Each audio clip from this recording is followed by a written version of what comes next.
ஸல்லல்லாஹு அலைஹி வஸல்லம் சுபஹுடைய நேரத்தில் பள்ளி வாயிலுக்கு வருகிற போது ஒரு துஆ ஓதுவார்கள். இந்த துஆவை எல்லோரும் மனனமிட்டு ஓத வேண்டும்.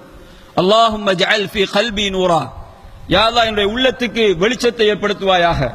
வஜஅல் ஃபீ சம்இ நூரா, யா அல்லாஹ் என்னுடைய செவிப்புலனுக்கு வெளிச்சத்தை ஏற்படுத்துவாயாக. வஜஅல் ஃபீ பஸரி நூரா, யா அல்லாஹ் என்னுடைய பார்வை புலனுக்கு வெளிச்சத்தை ஏற்படுத்துவாயாக.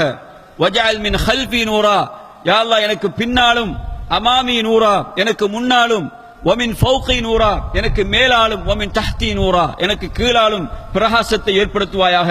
அல்லாஹும்ம அத்தினி நூரா, யா அல்லாஹ் எனக்கு பிரகாசத்தை ஏற்படுத்தி என்று அதை தா என்று ரசூல் ஸல்லல்லாஹு அலைஹி வஸல்லம் சுபஹுடைய நேரத்தில் ஒவ்வொரு நாளும் பள்ளி வாயிலுக்கு வர்ற நேரத்தில் துஆவை ஓதுவார்கள் என்றால் நம்முடைய கண்களுக்கு எவ்வளவு பிரகாசம் தேவை, நம்முடைய காதுகளுக்கு எவ்வளவு பிரகாசம் தேவை, எவ்வளவு பாவமான காரியங்களை பார்க்கிறோம், கேட்கிறோம், பேசுகிறோம், எங்களுடைய உள்ளங்கள் எவ்வளவு சிந்திக்கிறது.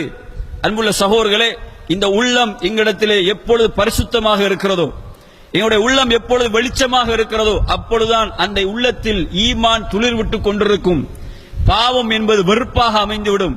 பாவமான செயலை செய்ய போகின்ற உள்ளத்தில் ஒரு கசப்பை ஏற்படுத்தும்.